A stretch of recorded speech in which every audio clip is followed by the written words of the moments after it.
Oh hi, welcome back. Today we're establishing a new bed for some strawberries. I'll tell you what I'm going to do, then we'll get into it. So I'm going to dig a little path in between, mound up the dirt, 2 heaps here. Then we're going to pop the strawberries on top. I'm going to put some mulch in between, bit of fertilizer, and we're done. Let's get into it.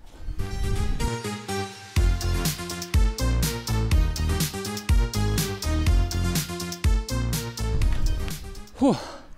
That was a bit of an effort, but the soil's still loose from when I turned it over with a rotary hoe. Now, I don't turn my soil over every year, but this was a new garden bed that was just grass, so I skimmed the top off and then rotary hoed down about this deep.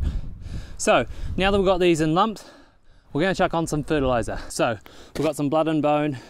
It's literally what it is. It's a bit gross. If you're a vegan, probably can't use it, but it's blood and bone. Really good nitrogen, really good phosphorus.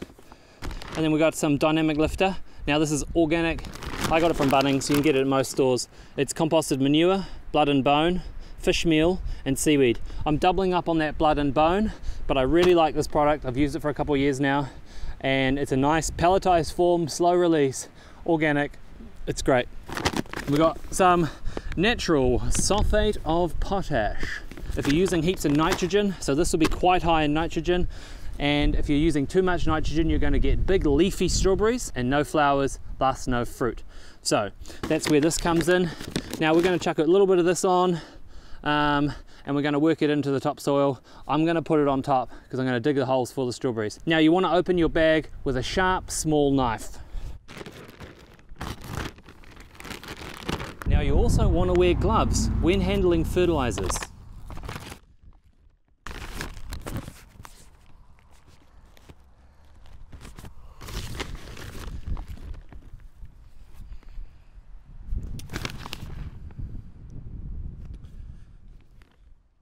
The directions say 50 grams per meter squared. One adult handful holds approximately 100 grams.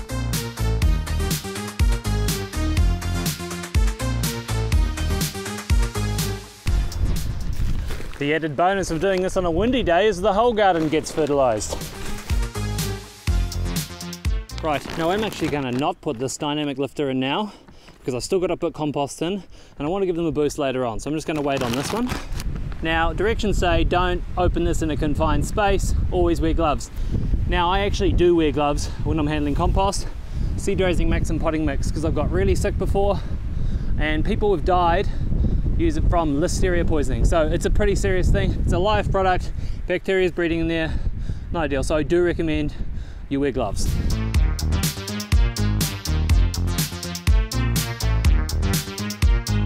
Now, it may look like I'm putting a lot of stuff on here, and well, you know, you've got to feed your plants. If you want them to go crazy, you got to feed them. So compost, this was $3.50 about this time of the year, late mid-spring. They always have stuff on special and it's great. You can make your own compost. I am, but I do not have enough for this big garden, so that's a work in progress. Right, I'll pat that compost down. I'll go one more bag just to be safe.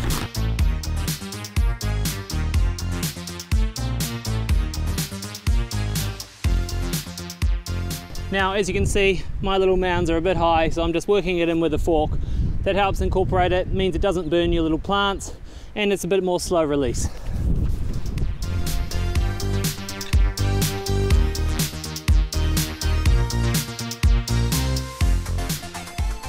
Right, well, gym workout done for the day. Okay, so we're going to remove this guide wire. Now, I really enjoy using a nice guide wire. Make sure you got nice straight rows, so that A, it's easier to weed and it looks better. Now, it's a bit rugged, they're in a plastic bag, but that's life. Okay, so strawberries are quite a unique plant in that they multiply every year. So the parent plant, the mother, sends out a little runner, maybe 4 to 6 runners, and then they make these little guys. Now, I've kind of picked these clean a little bit and pulled off some of the dead stuff. They look pretty small, but that's essentially what you're buying at the store. So I'll show you these other ones which need cleaning up so you can see the process. Right, so this is a strawberry plant from last year. I bought it last year, so it's been in the ground and it's sent out runners. Now it's looking a bit rough. So what you want to do is you want to pull off all this dead stuff and anything that's diseased. Now they should just come off. You can cut them off with secateurs if you want, but it's a bit of a waste of energy. Just pull them off, clean them up, then you're only putting something good. That there's broken, pull that off. This one, looking a bit bad, pull it off. And that one as well. Right, now you're ready. That's ready to go in. So place it over there. Right, you need to do that to all of these. That one's pretty good. Chuck them in. Now you want to lay them out, get your spacings just right, so your garden looks nice and tidy. Now, actually, this one here had some flowers. Now, there's a few theories around, but what I do is I pull off the flowers when I'm first putting them in, because then they're going to put energy into growing a bigger plant and not flowers. And you can do that for maybe the first 1 or 2 weeks, and then just let them go. Depends how you want. I've got heaps of plants, so I'm not going to be short of strawberries this year. You just pull those off, just there. It seems a bit sad, but you will get more fruit from it. I've cleaned off all my ones. Now, some of them I haven't split them. These are big established plants and I've just left them, and I just kind of want to see what happens this year. So best plan is to plan out where all these are going to go, lay them out before you dig holes so you can get your spacings and so they look nice. Pro tip is to put nice big plants right by the front of your garden, and when people look at it, it looks awesome.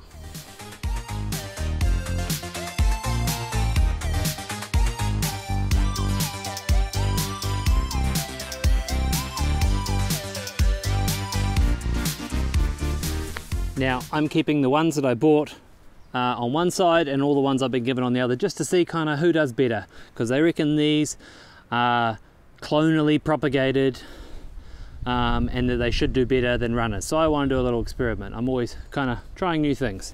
We've got our spacings pretty much. Now all you want to do, dig a little hole, the soil's nice and loose, and you want to put this little growing tip just above the ground. So hold them all together and pop them in. And that's about it. Planting plants is not hard. As my dad says, put the green side up, you can't go wrong.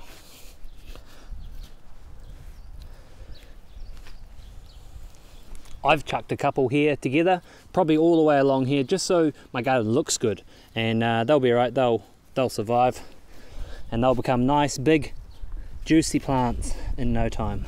I'm going to smash this out and then I'll show you how to mulch them.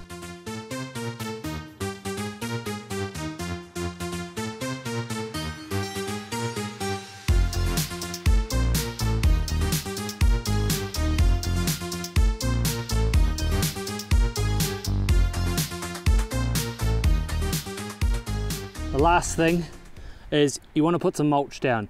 Now, a great mulch to use in New Zealand that's free is pine needles. Now, we've got heaps of pine trees here, but you can collect these in public parks. Pretty sure it's legal. The idea of mulch is the strawberries are going to grow down here. Now, it's to keep them off the soil so they don't rot, so you can eat more of them. Right, now, I'm just going to spread this here.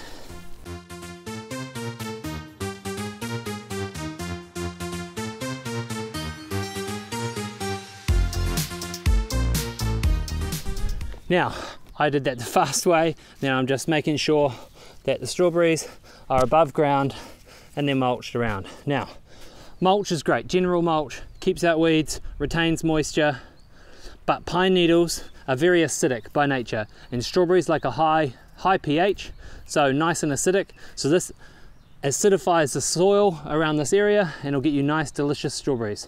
Right, thanks for watching. It was a long one, but good luck with your strawberries.